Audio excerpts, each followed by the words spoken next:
Om Namo Bhagavate Vasudevaya. Om Namo Bhagavate Vasudevaya. Om Namo Bhagavate Vasudevaya. So we continue mantra 3, mantra 13. Okay, so this is the section 12 to 14, fourth section of Sri Isopanisad, correct and incorrect worship of the Ishwar. So mantra 12 and 14 compares the worship of the absolute to the worship of relative. This is what the section is focusing on. Guidelines for practice, right and wrong upasana form for worshipping Ishwar, worship of demigods, the impersonal and personal supreme. So that's the focus. Last week we covered mantra 12, which focuses on worshippers of demigod and impersonal absolute, and they enter into darkness. Mantra 13, today we're going to cover one result of worshipping supreme and another from worshipping that which is not supreme. And then mantra 14 next week, one must realize the eternal Lord, the temporary world, devotional service grant immortality. So this section basically is focusing on what we want from our worship. What is the objective? People worship, people offer homage for different results or different reasons. And you could basically put those reasons into these two categories. You want eternal life or you want birth and death.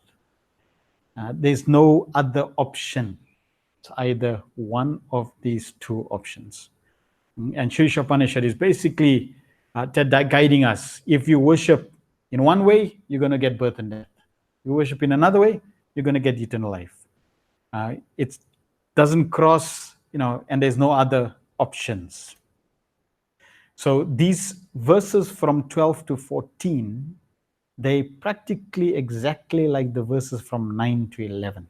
If you look at even the Sanskrit words, they're practically the same. Just the only difference is in 9 to 11, vidya and avidya was used, and 12 and 14, asambhuti and sambhuti were used. That's the only difference. Otherwise, the themes are practically, or the focus of the verse is practically the same. In 9 to 11, 9 says both vidya and avidya are bad. Mantra 12 covered asambhuti takes you to darkness, so it's bad, and sambhuti takes you to greater darkness, so it's bad. Mantra 10 says vidya and avidya gives different results. Today's verse 13 says asambhuti gives one result, sambhuti gives another result. Same. And 11 says vidya and avidya both have to be cultivated together to attain liberation. 14 will say asambhuti and sambhuti together grant immortality. So you can see they're practically identical. Okay, mantra 13. Anyad evahur sambhavad. Anyad ahur asambhavat. Iti shushrumadi ranam. Yenas tadvicha chakshire. Anyad evahur sambhavat. Anyad ahur asambhavat. Iti shushruma tiranam. Yenas tadvicha chakshire. Anyad evahu sambhavat. Anyad ahur sambhavat. Iti shushrama divanam. Yenas tadvicha chakshire. It is said that one result is obtained by worshipping the supreme cause of all causes, and that another result is obtained by worshipping what is not supreme. All this is heard from undisturbed authorities who clearly explain it. So the highest form of worship, according to this translation and verse, is the worship of that which is the supreme cause of all causes. And you can only have one personality or one aspect that is the supreme cause of all causes. and everything else will fall outside that. So if we worship the supreme cause of all causes, we're going to get one result. And if you worship everything else outside that, you're going to get the same result in terms of everything else, but not of worshiping the supreme cause of all causes. So, for example, if somebody worships this bottle, does puja, offer flowers, you know, what they're going to get?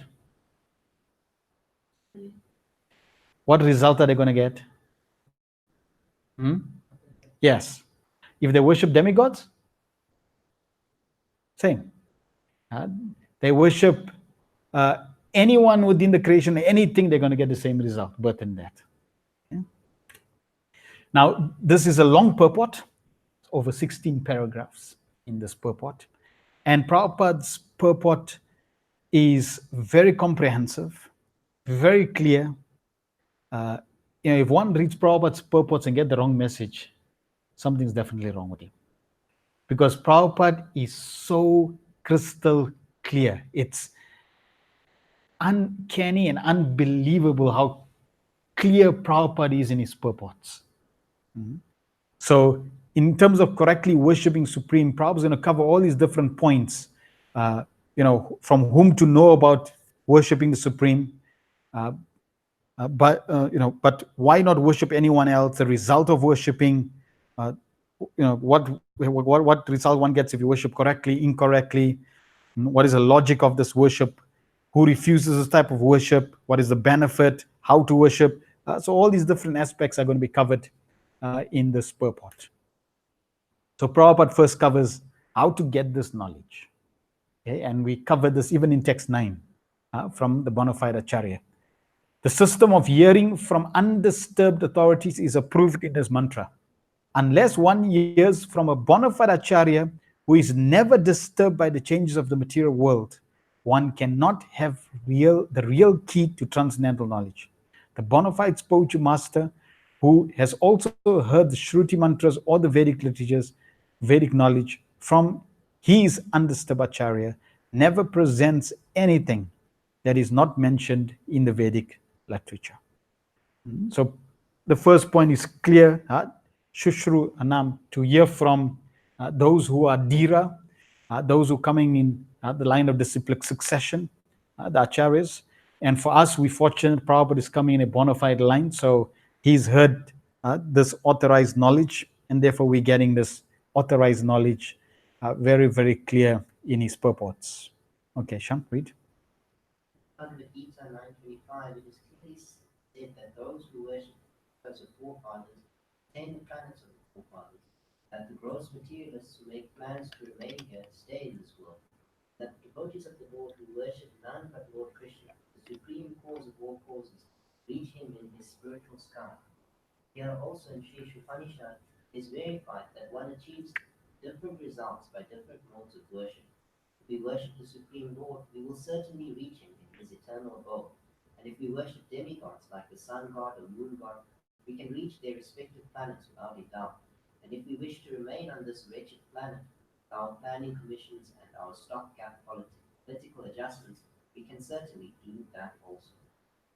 So here Prabhupada very nicely establishes first quoting from Bhagavad Gita, and then obviously giving extending that point from Bhagavad Gita, and then even in the next paragraph Prabhupada is going to give an example that all paths do not lead to the same goal, because it's a very famous slogan, whatever your path, you'll get the same destination. Doesn't matter what you do, you get the same destination. No, it is very, very clear. In Bhagavad Gita, Krishna gives 4 examples of 4 different paths. If you worship demigods, you go to the planetary demigods. You worship the Bhutas, you go to the Bhutas. You worship me, you come to me. So it's not all paths lead to the same objective, same goal.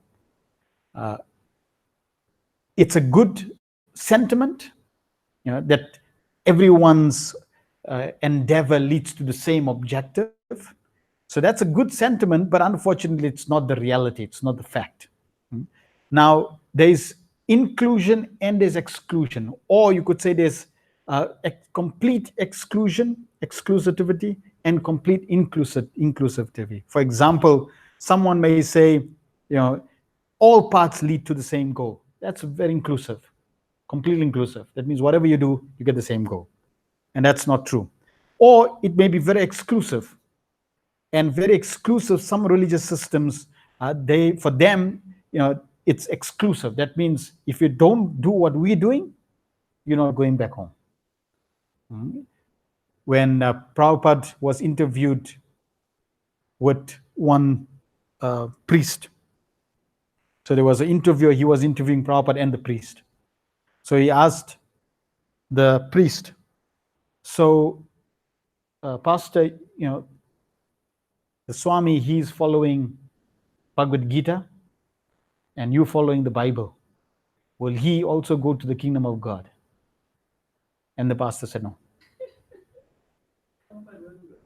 So then the interviewer asked Srila Prabhupada, so Swami, the pastor is following the Bible, you following the Bhagavad Gita, will he go back to Godhead?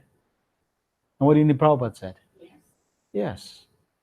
And Prabhupada said if he follows the Bible, and follows the teachings to love God, and loves God, then he'll go back to Godhead.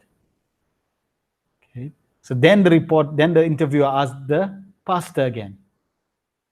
So pastor, the Swami is following the Bhagavad Gita.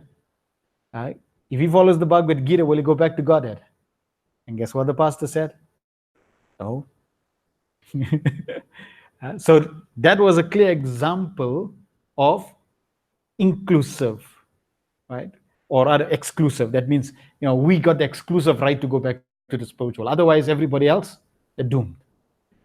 Yeah. Yeah. Then you don't accept Jesus, you're doomed. So that is not our philosophy. Our philosophy is very simple. That is one path, and that is the path of devotion. That is the path of surrendering to God. If you surrender to God and you cultivate love of God, then you'll go back to Godhead. See? But any other path that's promoting anything else does not give you the desired results. Okay. Can read?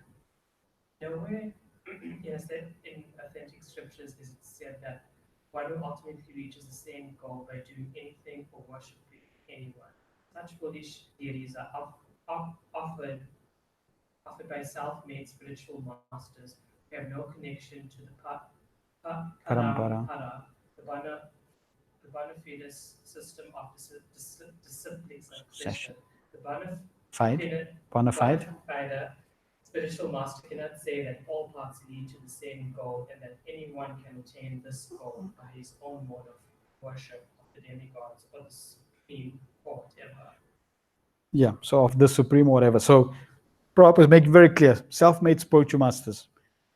Nowhere in the scripture it says that if you follow any process, any path, you achieve the supreme. But did we not cover the revision?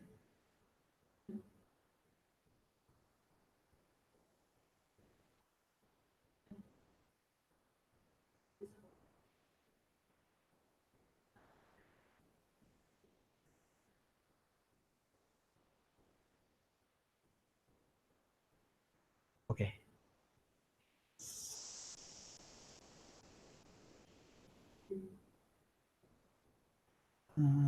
Is it published, I think? No.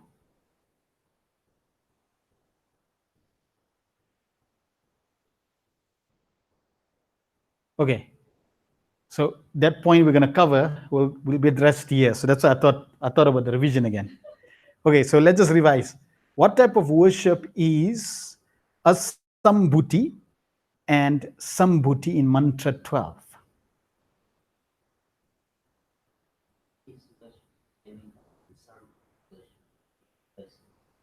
Right. So from mantra 12, sambhuti is the worship of demigod, sambhuti is worship of demigods, and sambhuti is a higher form of worship of the supreme or the impersonal. Okay. Now, is demigod worship good or bad? Mhm. materialistic objectives, yes. Correct. So it's not bad, but we have to understand the context. Just like is achieving, if somebody achieves 50%, okay, in any lesson, is that good or bad? Satisfied with minutes, but if they still want to go beyond. Okay.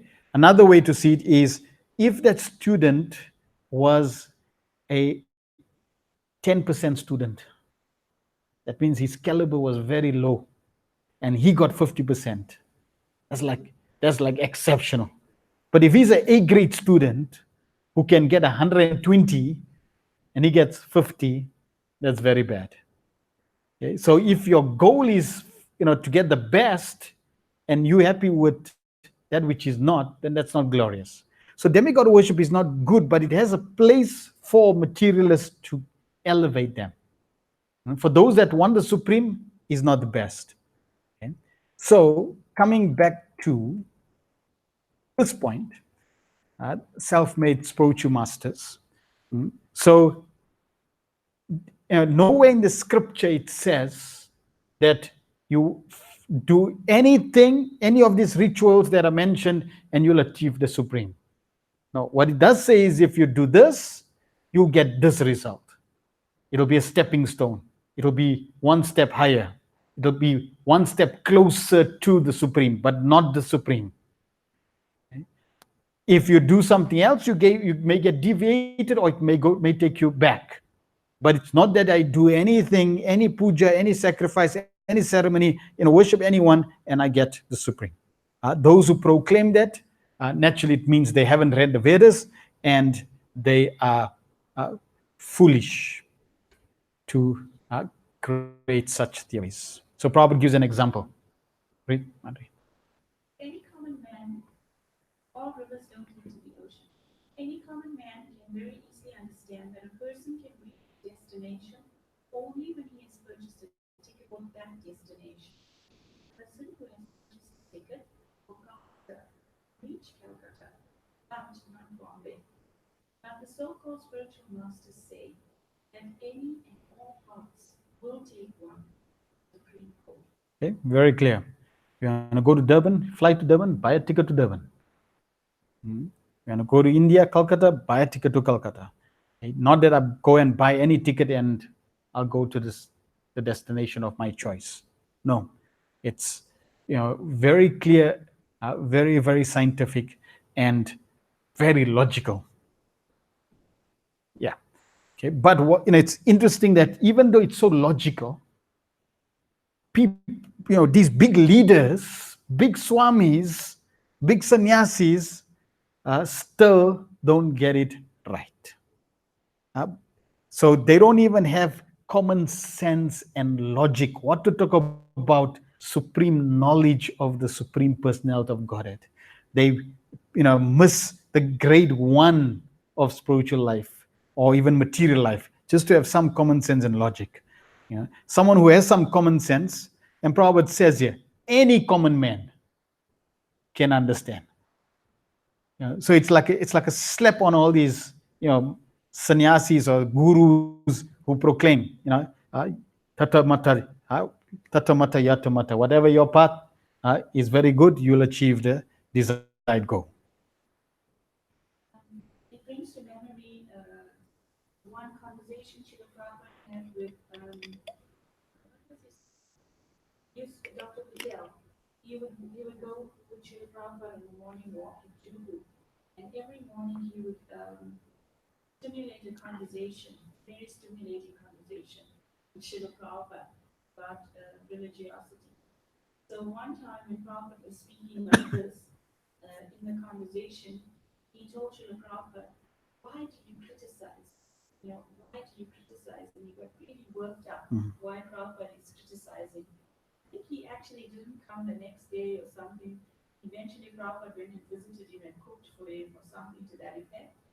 And then when he came back, then he asked Prabhupada, all the other swamis, they don't criticize. Why are you criticizing? Prabhupada gave the example of the two doctors, Dr. A and Dr. B. If the clients are going to Dr. A and they're coming and they die, the clients that go to Dr. B, I mean, are healthy. Is it not an intelligent, is it not my duty to point out to you, the innocent person, to make the proper choice based on the results? Yeah. So a saintly person, and Prabhupada, in fact, in the end of the purport, Prabhupada to make that point in terms of, it is those who are pure devotees, it is their responsibility to guide the innocent. And then even the one, girl that told Prabhupada, all paths lead to the same, destination, same goal. Prabhupada said, when you eat, you can't, put any, ears. No, you have to put it only one place. All holes are not the same. You have to only put in one. Food can only go to your body one way, not through your ear, push it through your eye. Nope, one way. So very logical.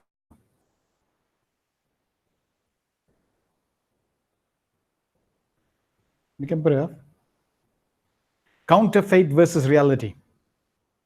So you'll see now Prabhupada in the first part of the purport is just trying to establish this fact that, according to your type of worship, according to your type of process, you're going to get a certain result. Once that is established and we're convinced of that, the next question is very clear. Okay, what follows after that is very clear. It's like, okay, so what do you want?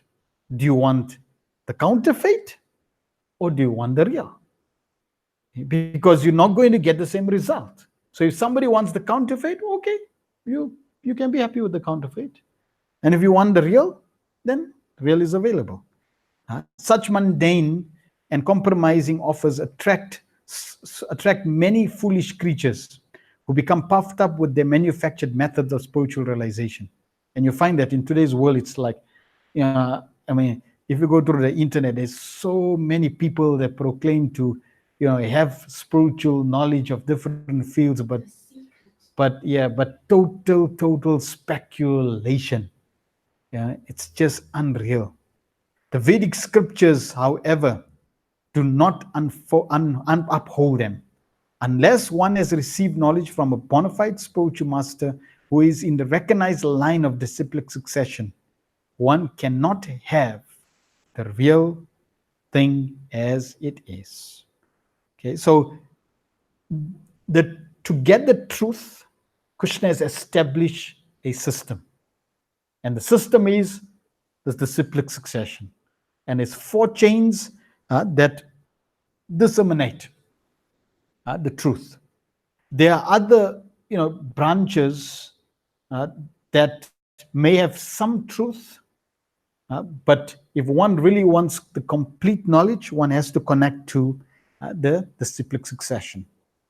So if you're not connected to disciplic succession and one is just following any ordinary person, then he's not going to get the real thing. Obviously, he's going to get a counterfeit and he's not going to get the desired results.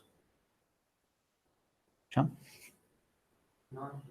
Krishna tells Arjuna in Bhagavad Gita 4.2, Evam param para praptam dhimam raja utsahare yoganashta.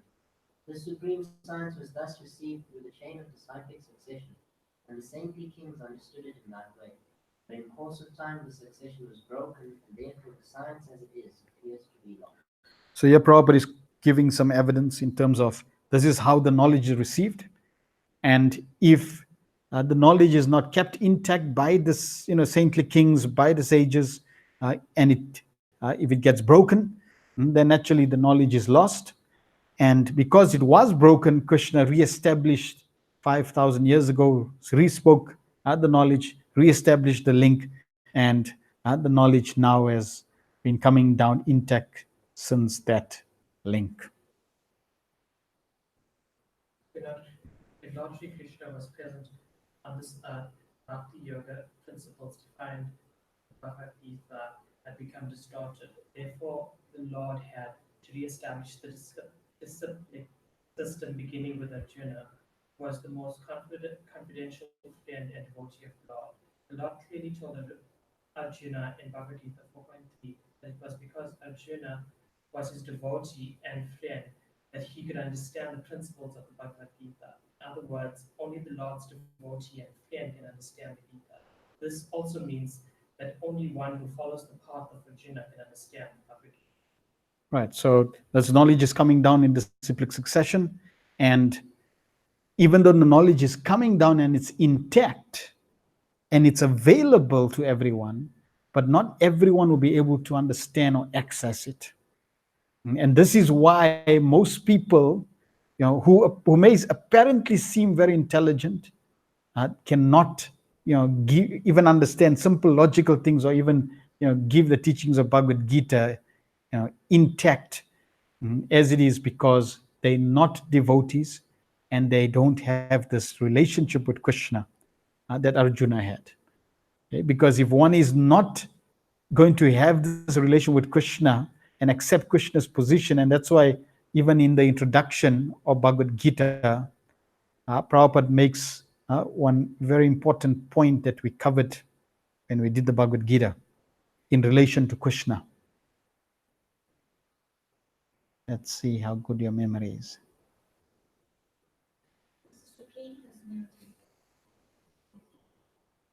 So in the introduction, Prabhupada says that for you to understand Bhagavad Gita, at least theoretically, you have to accept Krishna as the Supreme Personality of Godhead.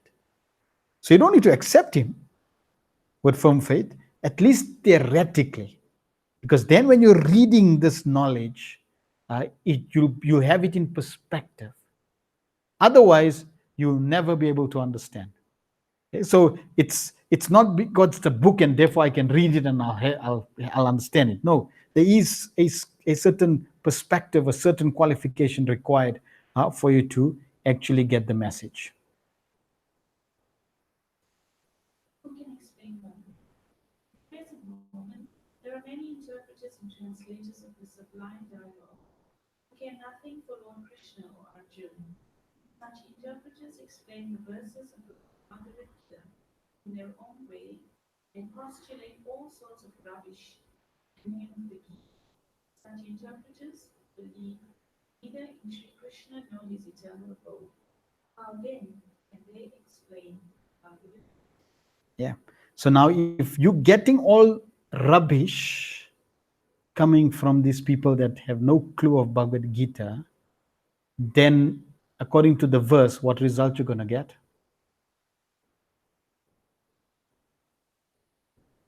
Definitely not the result of worshiping the Supreme, right? So you're going to get birth and death, but definitely not the result. Prabhupada is going to get to what the result is if you worship the Supreme. But right now, he's making very clear, there's, you're going to, all paths don't lead the same goal. Now, just looking at Bhagavad Gita and the message of Bhagavad Gita, Prabhupada is using that as an example, because the verse said the knowledge must come intact in the cyclic succession. So Prabhupada is using Bhagavad Gita because the verse is there where Krishna says he established the link, but people don't get it. They give their own interpretation, and if they give their own knowledge and their own understanding and their own process, even though they're giving it from the Bhagavad Gita, it's not what Krishna is giving. Therefore, the result will never be the same. And we see many of Prabhupada's own disciples experience this very clearly in the early days. Many of them said they read so many versions of Bhagavad Gita, but only when they read Prabhupada's Bhagavad Gita, they became devotees.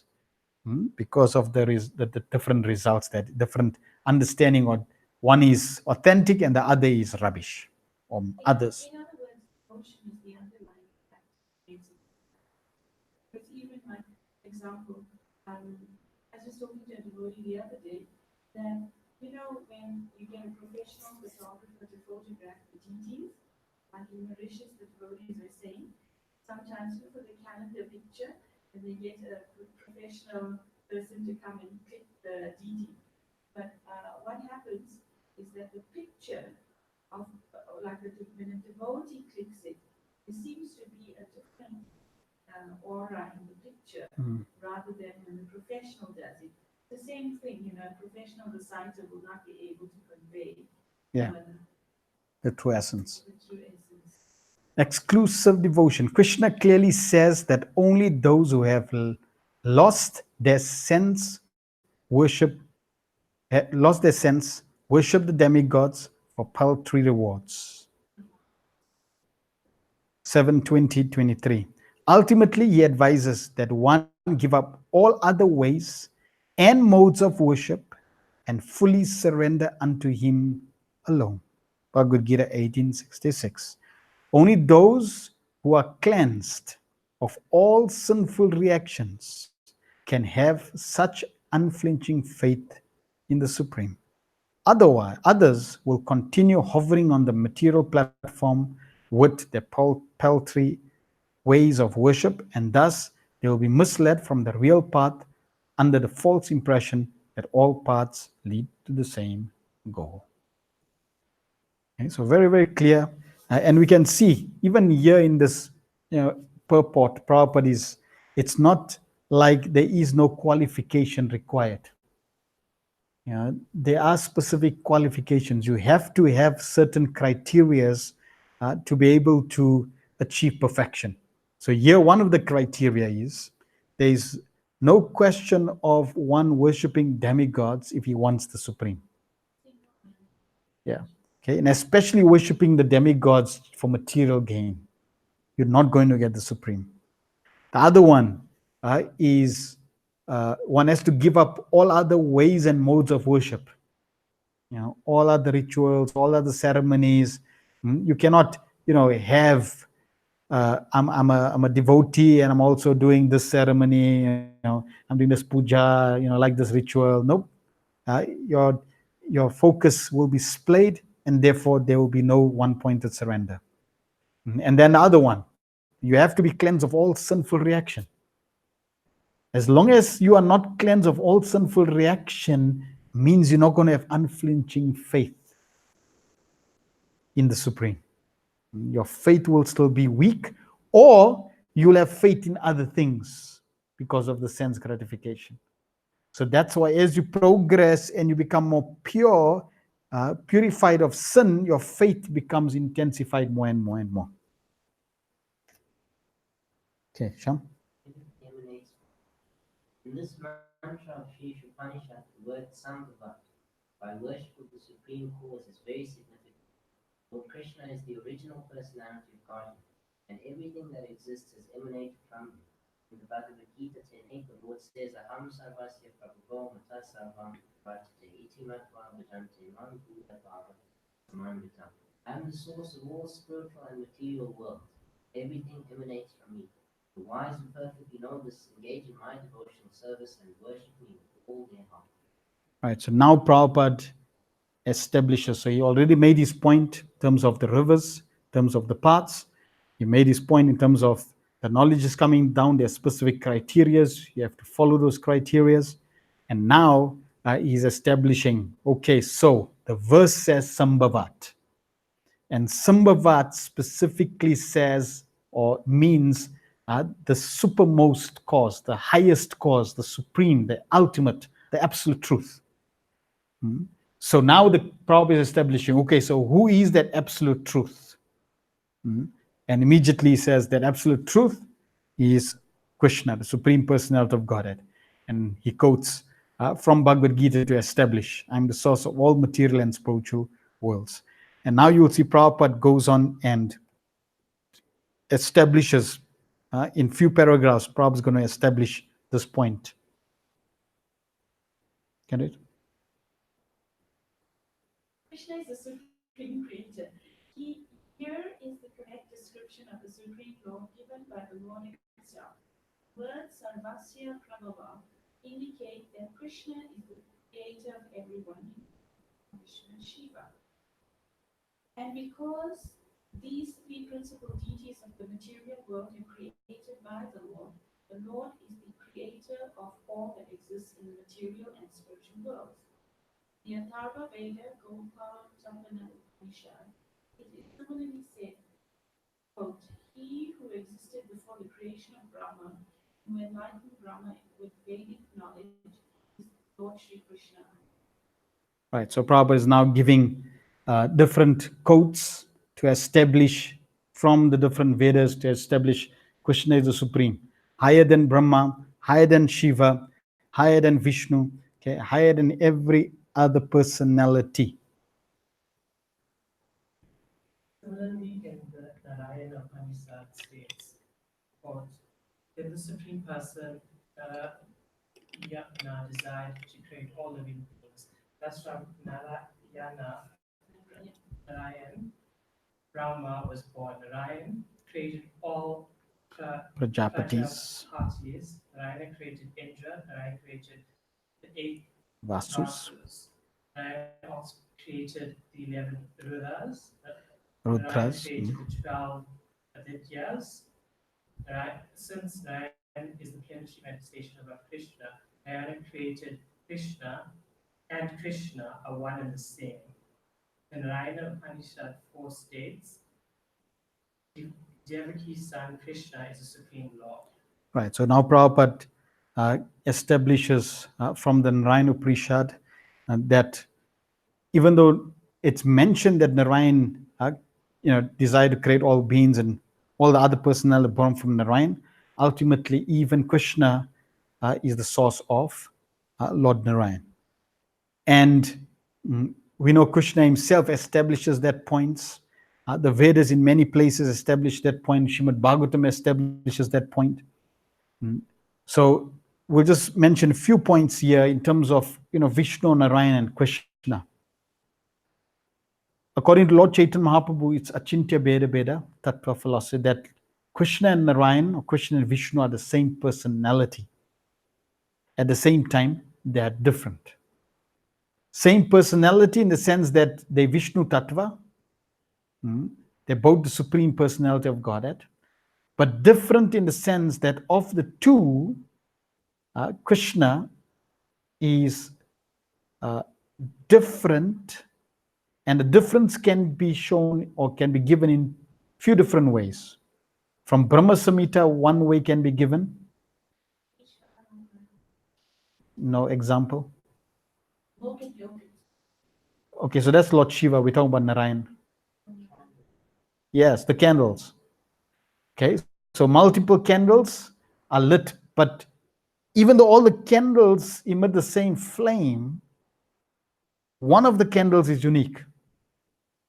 That candle that was lit first. Okay, so that's the difference. First, one of the difference. Second is in terms of opulences, qualities. Narayan has only 96% of the qualities of Krishna. He does not have 4 qualities of Krishna. No one has no other personality have the 4 qualities in all the Vishnu expansions and Narayana expansions have these 4 qualities which Krishna has. Okay, they have all the other 60 qualities, but these 4 main qualities only Krishna, Balaram, only these personalities actually have these qualities. Krishna's amazing flute playing, his exceptional beauty, his loving devotees, and his childhood pastimes. So these are unique only to Krishna. That also establishes that he's different. Because Vishnu only has relationships in awe and reverence, servant and master. He doesn't have the other types of relationships. So Krishna is the complete Godhead, complete personality that have all the relationships. Now, in the Vedas, we may get verses where it may refer or it may state that Krishna came from Narayan. Right? Or it may state verses like Narayan appeared 5,000 years ago as the son of Devaki. If you see the famous picture of Krishna appearing in the cell of Kamsa, how did he appear? As Narayan. So Narayan appeared in the cell as the son of Devaki. So these statements are there. So the acharyas, they discuss this point. And they say we need to always reconcile these statements with the truth in terms of, let's say, each scripture will have a Paribhasa Sutra, which establishes the main truth. So if you take Bhagavatam's Paribhasa Sutra, main verse, Ete Chamsa Kalapumsa Krishnastu Bhagavan Swayam. That's the main verse that all the verses are expanding from. So every other verse needs to basically complement that. If it says Narayan appeared in the cell of Kamsa, then it needs to now complement the first or the Paribhasa Sutra, and then you need to understand it in that light. So if you take it from the Paribhasa Sutra, that means Narayan, who is actually Krishna's expansion, and Krishna, that means Krishna expanded as Narayan to appear in the cell of Kamsa because that was their mood, and to establish that the Supreme Personality is going to appear as their son, because that was the boon that they asked for in their past life, that I want the Supreme to appear, okay, like us, or someone like the Supreme to appear. So therefore, in order to convince them, Krishna appeared as Narayan. The other way to see it, or the Acharyas say, is we know that in Krishna all the incarnations are there.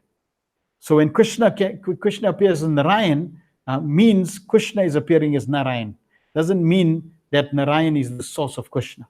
So in this way, one is able to understand the verses or the statements in context and not get confused that how come the verses are stating different things, and therefore that's how people get confused, because when they read the Vedas, like if you read Shiv Puran, Shiv is God. You read, statements of Brahma is the supreme. Then you read Narayan is the supreme. Then Krishna is supreme. So then you get all confused. Even sometimes Indra is the supreme.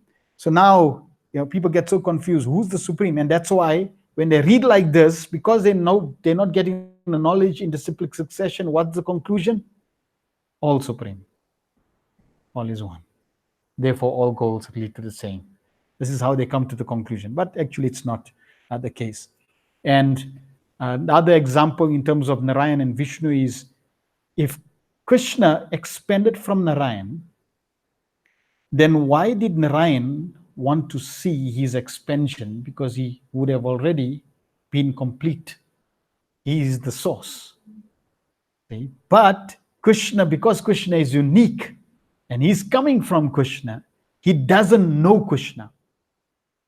We read it in last week's purport, where Krishna says even the demigods don't know him. Why? Because he's the source of the demigods. Because he's the source of the demigods, and the demigods are coming from him, they cannot know him. He can know them, they cannot know him. Similarly, Narayan cannot know Krishna, but Krishna can know Narayan. And that is why Narayan had to steal the Brahmana sons, so that Arjuna decides to protect them, and Arjuna cannot protect them. Arjuna is going to commit suicide. Krishna comes, intervenes, and says, let's go. Okay? So in this way, we can see that even in that past time, Narayan is actually a expansion, a manifestation of Krishna. The identity of Narayan with the supreme cause has also been accepted and confirmed by Sripad Sankaracharya. Even though Sankara does not belong to the Vaishnava or personal cult, the Atharva Veda Maha Upanishad also states only Narayan existed in the beginning, neither Brahma, nor Shiva, nor fire, nor water, nor stars, nor sun, nor moon existed. The Lord does not remain alone, but creates as he desires. Krishna himself states in Moksha Dharma, I created Prajapatis, the Rudras. They do not have complete knowledge of me because they are covered by my illusory energy. It is also stated in Navara Purana, Narayan is the Supreme Personality of Godhead, and from him the four-handed Brahma was manifested, as well as Rudra, who later became omniscient.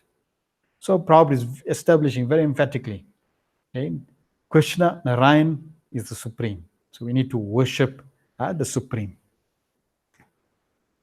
Thus, all the Vedic literatures confirm that Narayan or Krishna is the cause of all causes. In Brahma Samhita 5.1, it is also stated that the Supreme Lord is Shri Krishna Govinda, the delighter of every living being and the primeval cause of all causes. The really learned persons know this from evidence given by the great sages in the Vedas, and thus they decide to worship Lord Krishna as all in. So you'll see the first few paragraphs, Prabhupada is establishing Narayan, because there's a lot of verses, many verses, practically all the verses that are not focusing, let's say, from in terms of the Upasana Kand of Bhakti Shastra, they're focusing on Narayan. So they established Narayan as the supreme. Right? Then Brahma Samhita and the other verses in the Bhakti Shastri, they focusing and established that yes, Krishna is the source of Narayan and Krishna is the cause of all causes. So therefore, those who are very learned, they would accept Krishna as all in all. Such persons are called Buddha or really learned because they worship only Krishna. So now Prabhupada has established that yes, the objective, the focus, our focus of worship should be Krishna. The conviction that Krishna is all in all is established when one hears the transcendental message from the undisturbed acharyas with faith and love. One who has no faith in or love for Lord Krishna cannot be convinced of the simple truth. Those who are faithless are described in Bhagavad Gita as mudas, fools or asses. It is said that the mudas deride the personality of Godhead because they do not have complete knowledge from the undisturbed acharya. One who is disturbed by the whirlpool of material energy is not qualified to become an acharya. So it's either you don't have firm faith, and therefore you will faith or love, and that's you're not going to accept the supreme, who is Krishna, or you are deviated by these bogus acharyas or foolish acharyas who are influenced by the material world, and therefore they cannot give you the truth. Because in essence, if you didn't have these shortcomings, then there would be no reason for you not to accept Krishna as God. Because you can't challenge Krishna. He's the supreme. So there's no question of you trying to defeat him. He's the supreme cause. He's the most powerful. So therefore, somebody who's got faith and love, he'll be submissive and he'll accept, okay, Krishna is God. Now, instead of me trying to challenge and trying to be God or trying to deny God, let me accept and be servant, and that way I'll be happy. Okay? Arjuna worshipped the Lord by fighting his so-called relatives, and in this way he became pure devotee. Such accomplishments possible only when the real Krishna, not some fabricated Krishna, invented by foolish men, without knowledge of the science of Krishna described Bhagavad Gita and Srimad. Okay, so that's the same point. If you accept Krishna, you will see it in your actions. Arjuna didn't want to fight. He didn't want to accept Krishna. Then he accepted Krishna, and then he fought. He followed. So if you really accept Krishna, you'll follow his advice. You'll not go against Krishna's advice. Okay? And you won't like such accomplishments are possible only when one worships Krishna, the real Krishna, and not some fabricated Krishna. Because somebody who fabricates himself as a supreme, they will give you some other agenda. They will give you some other science to follow, but not the true science that is given in Bhagavad Gita and Srimad Bhagavatam. Like, for example, in India, Prabhupada quotes some of the bogus, foolish spiritualists who don't come in disciplic succession. You can worship, or rather, instead of worshipping Tulsi, then you can, grow brinjals. Because worshipping Tulsi doesn't give you any result, it's waste of time, rather grow brinjals. Or rather than, if you want to eat, or you can eat the water vegetable, which is fish. So they obviously give you, such concocted ideas in the name of being the supreme. But actually, it is not according to the science of Bhagavad Gita and Srimad Bhagavatam. Sham? Finally, the Lord Krishna also says in the Bhagavad Gita 7:20 that he is fully conscious of the past, present, and future, that no one, including demigods such as Shiva and Brahma, know him fully. Certainly, half-educated spiritual leaders who are disturbed by the tides of material existence cannot know him. The natural process is to pour water on the root, but such disturbed leaders are more attracted to the leaves than the root. Despite their perpetually watering the leaves, however, everything dries up for want of nourishment. Right. So you can see Prabhupada says, Prabhupada is giving so many adjectives to these so-called leaders. Here is giving two more: half-educated spiritual leaders, right? Disturbed leaders, rascal leaders, foolish leaders. The other one,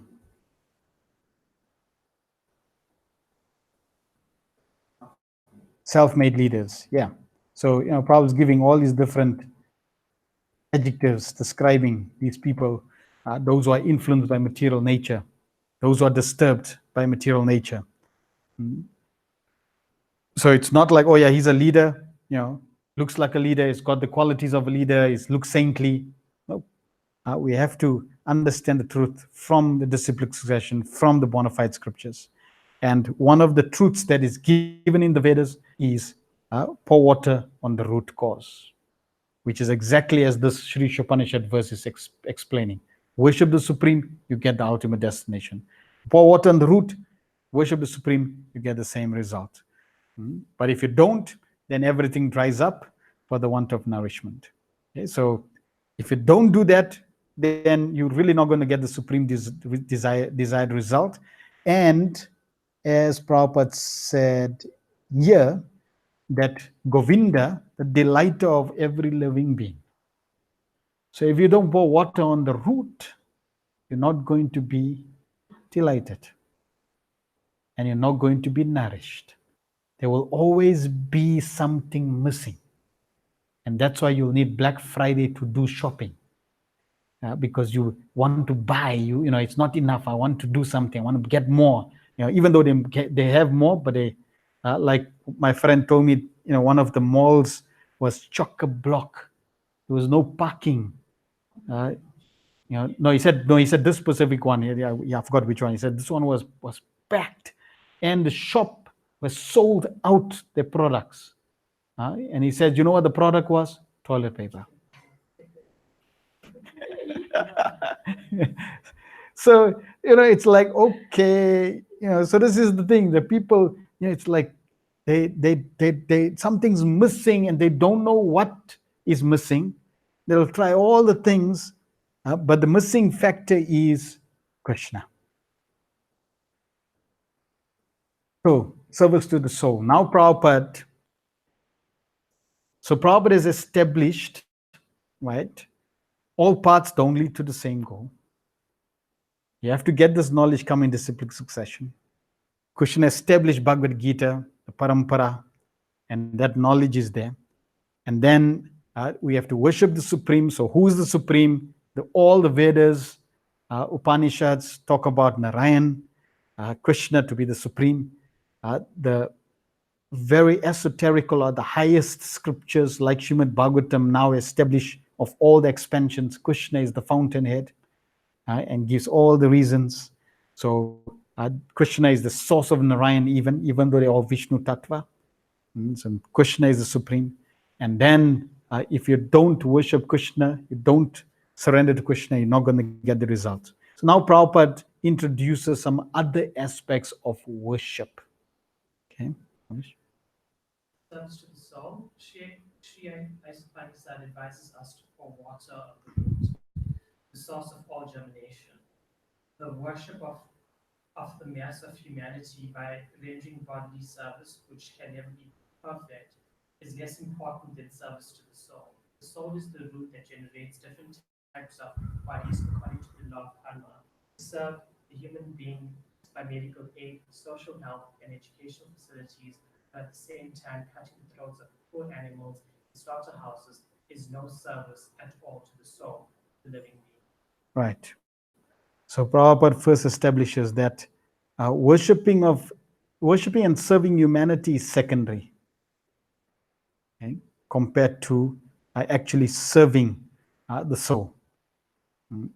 And no matter how much material philanthropic service you provide, because it's really not watering, the roots.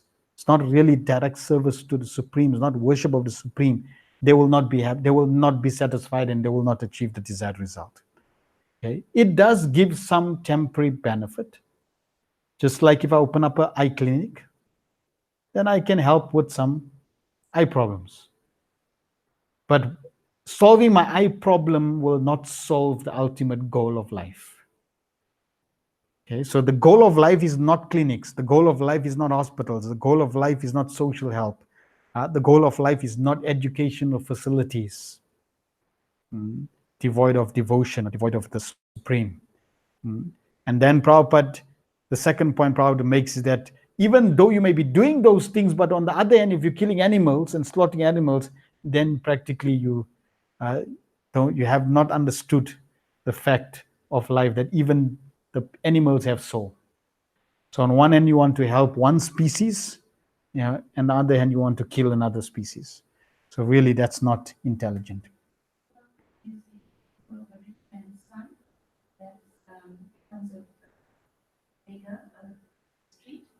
The best thing you can do is if you find him on the street, is not to feed him, give him a new pair of shoes, etc., but to reconnect him to his father. Yeah. You just remain father and the rightful inheritor of father's spirit. Yeah. So that's the greatest welfare. So now Prabhupada in one paragraph, basically, connecting from this point that welfare work, all these other types of activities is not the best. It's not the perfect form of existence. Okay. Now Prabhupada says, okay, let's tell them what is the perfection. This paragraph basically concludes what, or encapsulates very beautifully what is perfect life. Living beings perpetually suffering in different types of bodies, material miseries, birth, old age, disease, and death. Human human form of life offers one a chance to get out of this entanglement simply by re-establishing the lost relationship between the living entity and the Lord. The Lord comes personally to teach this philosophy of surrender unto the Supreme. Some real service to humanity is rendered when one teaches surrender to and worship of the Supreme Lord, full love and energy. That is the instruction of Sri Upanishad in this mantra. Yeah. So very clear. And what is the goal of life? To reestablish our relationship with Krishna. That way we become free from all suffering. And real service to humanity is rendered when one teaches surrender to and worship. So we surrender, and then when you surrender, you glorify, remember, and worship the Lord. And the qualities required with full love and energy. So very, very clear. No ambiguity. And this is basically what the mantra is establishing. And because it's Sri Upanishad, because it is building blocks of the Upanishads, and the Upanishads don't give the detail, they're giving the building blocks. So the mantra is stating that if you worship the Supreme, you're going to get a different result. If you don't worship that which is Supreme, you're going to get another result. Prabhupada is now giving us the details of Sambut, details of actually worshiping the Sambut. Okay, very, very nicely. Okay. Pseudo spiritual master. Simple way to worship the Supreme Lord. This age of disturbance is to hear and chant about his great activity.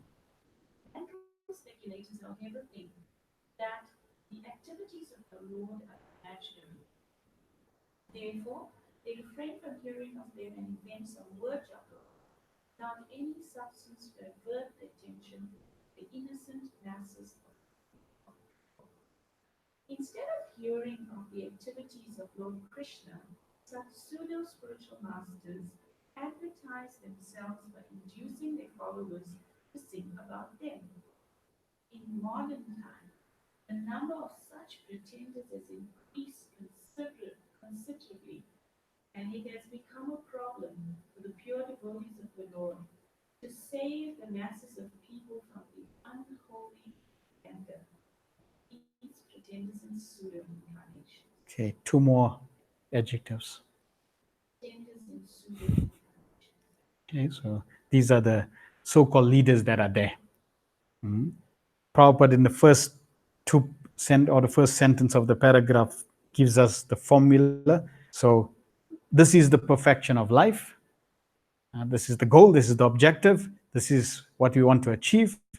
And in this age, the most simplest way to fulfill that is to hear and chant about the activities of the Lord. Okay, so that's the way we actually fulfill the form of worship. And we meant to chant and glorify about the Supreme Lord, not about the bogus, the pretenders, the pseudo gurus. And it's interesting how your Prabhupada says these people put themselves in the focus. So then you have, songs that practically the whole song is about the leader. Also, Yeah. organizations and Yeah, organization name after them. The songs are named after them. The deities in the temples are after them. Established. They the center of their movement. Mhm. So naturally, and that's okay. Not that you remember, not that you can't do that, because everybody, has freedom of choice and freedom of worship. So if you want to do that, you can do that. But Sri Isopanisad very clearly says that you can do that, but you're not going to get the result of Sambhavat. If you want eternality, then that's the wrong path. Okay, so for those that want to stay in the material world, those that want to stay in birth and death, then that's it. Otherwise, if you want to escape birth and death and get eternality, then somebody who's intelligent, he will understand, oops, I think I should not, I don't want this worship. I need to now go to a higher form of worship. Wish? Cleansing process. The Upanishads indirectly draw attention to the primal Lord, Shri Krishna, but Bhagavad Gita, which is the summary of all Upanishads, directly points to Shri Krishna. Therefore, one should hear about Krishna as he is by hearing from the Bhagavad Gita and Srimad Bhagavatam, and in this way, one's mind will gradually be cleansed of all contaminated things. Srimad Bhagavatam 1:2:17 says, by hearing of the activities of the Lord, the devotees draw the attention of the Lord. Thus, the Lord being situated in the heart of every living being helps the devotee by giving him proper direction. Bhagavad Gita 10:10 confirms Dadami Buddhi Yogam Tam Yananam Upayante. Upayantite. well done. So the Vedas and your Upanishads, as I said, because they're the building blocks, they don't directly give Krishna. They indirectly give Krishna. They give Supreme, the source of all. They don't directly give Krishna. Bhagavad Gita Srimad Bhagavatam is establishing directly Krishna. And by hearing about the Lord, what is the result? Because it's the best form of worship, and it's an authorized form, the Lord becomes pleased. And when the Lord becomes pleased, the Lord then cleanses the contamination that's in the heart. Okay, and that's how one then becomes more, or becomes, or not. Yeah, that's when that cleansing happens. Then one's journey in spiritual life becomes more and more progressive, in the sense that there is greater and greater revelation of the Supreme. The Lord's inner direction cleanses the devotee's heart of all contamination produced by the material modes of passion and ignorance. So this is the journey. As you hear more, there is more cleansing. And the cleansing can be seen that the lower modes of passion and ignorance fall away. And if we want to know what are the details of the modes of passion and ignorance, Bhagavad Gita, many chapters cover. Krishna covers many, many qualities of those in the mode of passion, uh, those in the mode of ignorance. Non-devotees are under the sway of passion ignorance. One who is in passion cannot become detached from material hankering. And one who is in ignorance cannot know what he is or what the Lord is. Thus, when one is in passion or ignorance, there is no chance for self-realization. However much one may play the part of a religionist. Okay, so it's very clear you cannot, be practicing pure devotional service within the realm of the modes of material nature. And if you're in the realm of the modes of material nature, your practice is at best mixed devotion. Okay? There is no question of pure devotion within the realm of the modes. You have to purify yourself, you have to transcend the modes. And you cannot transcend the modes, Devi Yesugunamai, Mama Maya Duratya, you cannot transcend the modes on your own. You cannot overcome the modes on your own. So therefore, the process of bhakti is basically crying out to Krishna for grace, by hearing, by glorifying him. And the more we do that, he becomes pleased, he purifies the heart, and slowly you now rise above the modes of passion and ignorance. For a devotee, the modes of passion and ignorance are removed by the grace of the Lord. In this way, the devotee becomes situated in the quality of goodness, a sign of a perfect Brahmana. So ultimately, a devotee is meant to come to the platform of goodness. So we started off with the different paths, not leading to the same goal. Prabhupada is establishing Krishna as the Supreme, the process of worshipping the Supreme by glorifying Him and surrendering to Him, and now understanding the details, the result of that you can see a transformation, or you can see specific devotional qualities, different devotional traits that manifest. And here, Prabhupada is talking about the sign of a perfect Brahmana. Conclusion: when one attains Brahmanical qualification, he becomes happy and enthusiastic to render devotional service to the Lord. So, if we want to become more enthusiastic, we want to develop a greater attitude of service, we want to be happy in serving, all we need to do is hear and chant more, become more purified of the modes, and you'll get greater and greater taste. Okay? If you don't hear about the Supreme Lord, that means you're not following the prescribed method of worshiping and glorifying the Lord.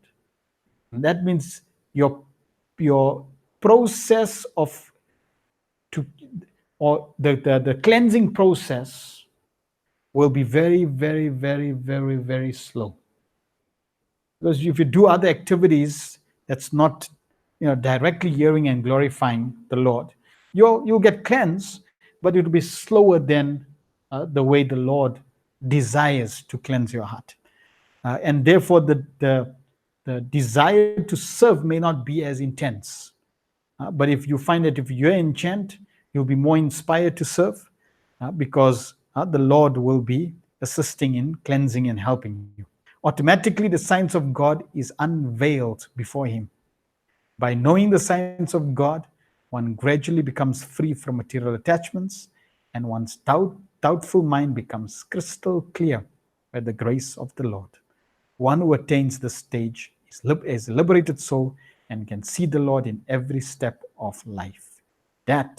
This is the perfection of Sambhava, as described in this mantra of Sri Isopanisad. Prophet says in the second sentence, they uses the word automatically.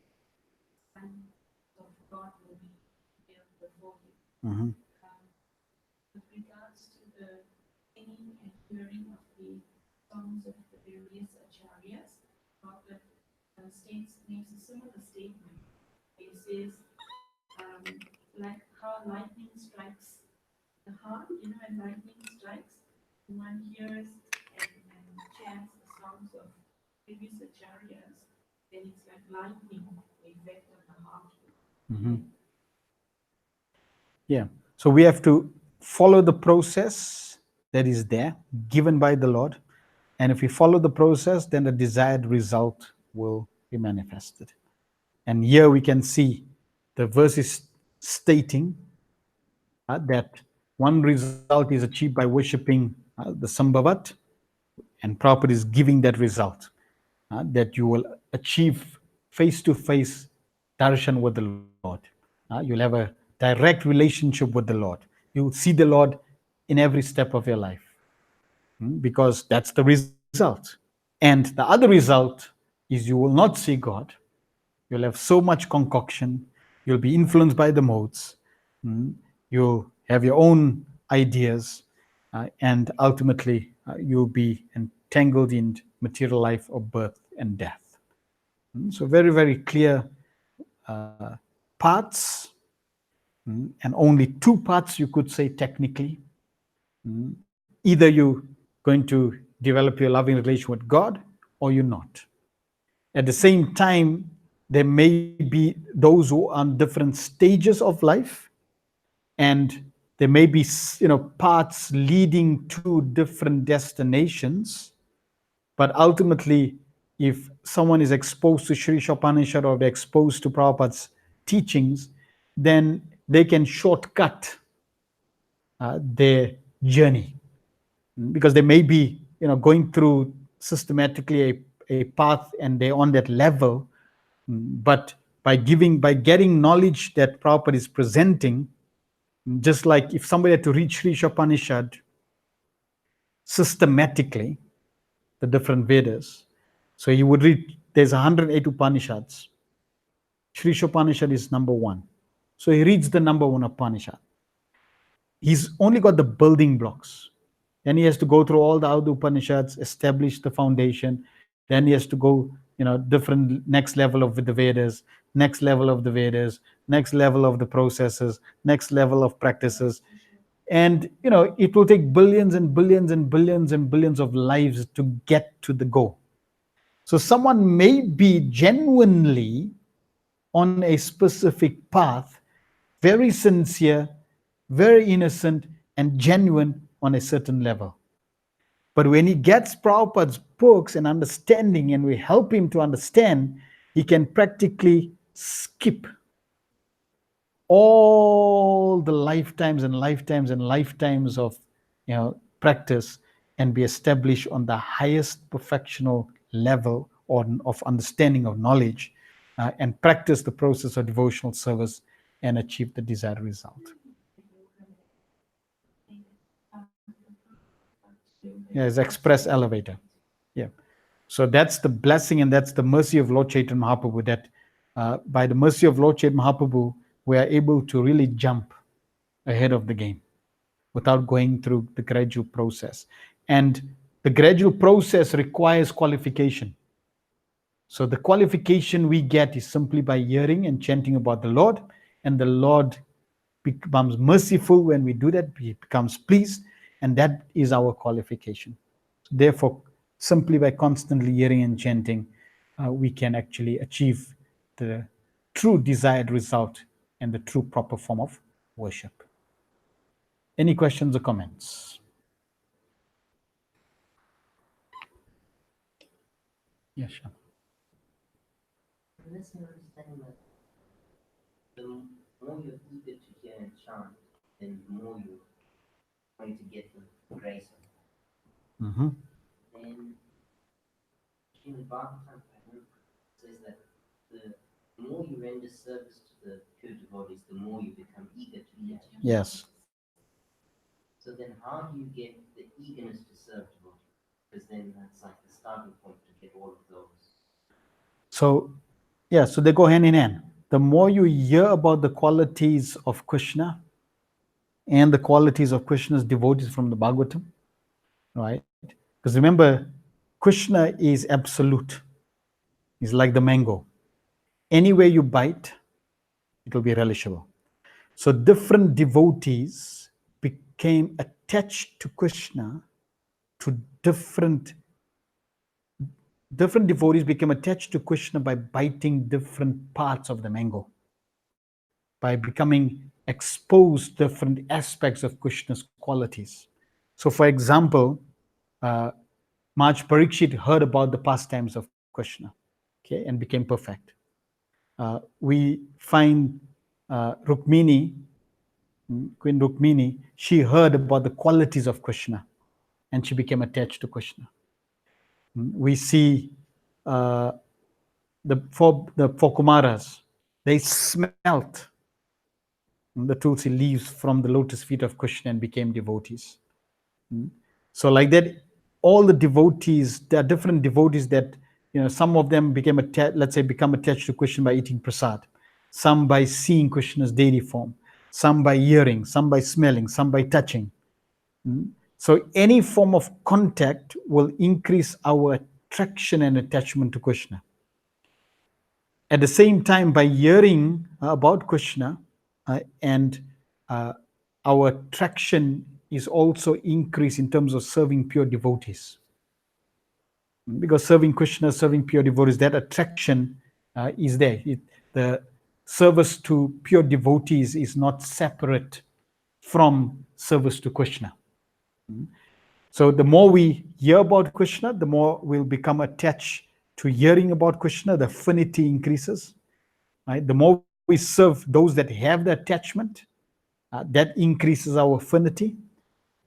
The more we render devotional service, that increases our affinity.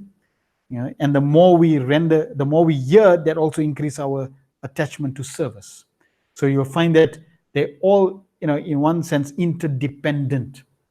We talk about this also in relation to kirtan and japa.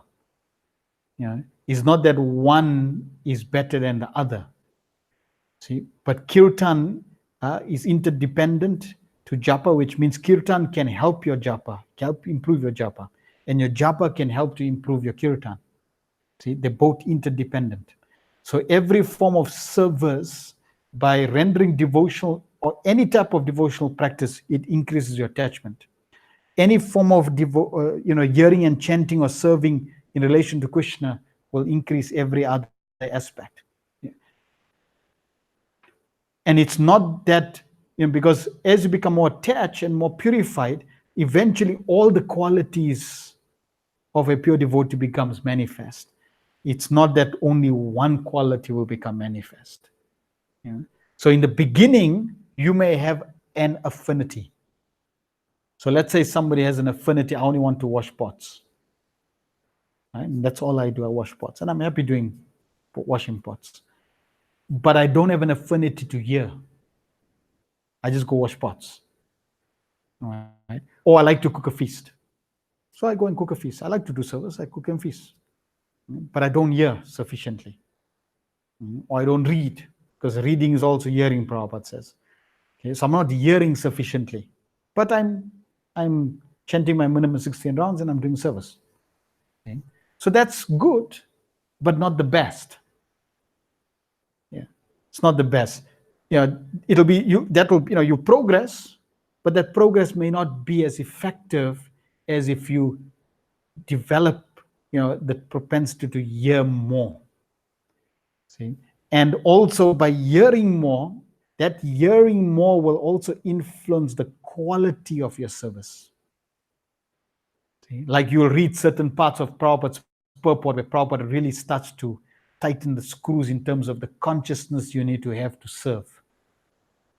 And if you think, like, even in one lecture, Prabhupada says, if you think you are cooking for Krishna and you're so great, then that's really your shortcoming, because Krishna doesn't need your cooking. See? So like that, it starts to give us the proper consciousness, the proper mood, the proper attitude in the service. So they all complement each other in terms of attachment, in terms of attachment to Krishna, in terms of attachment to rendering service, in terms of serving the devotees, and becoming happy and delighted in that activity, in that service. Yeah, is that okay? Yeah. You can start with one activity which is glorious, but it's good to, and you see, if you look at Prabhupada's whole program, especially in the early days when everyone was in temple, right? So everyone was required to attend the morning program. Wasn't like, okay, you're doing some service, therefore you're not. No, everyone. And if there was like some service that was during the morning program, people would hear the audio, right? They would hear the recording. Even like Jaipatak Maharaj explains, if he had to go shopping or he had to one time couldn't, but they would record and they would hear that. Or in the evening, there's Bhagavad Gita class. So the hearing was always there. The reading was like that was they were attached to it. So the reading is there, the hearing is there. Then naturally that service attitude will be there.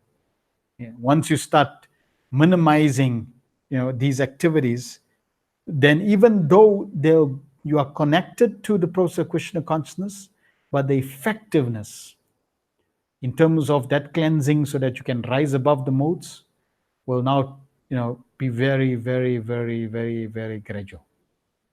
Yeah. It may take longer than really what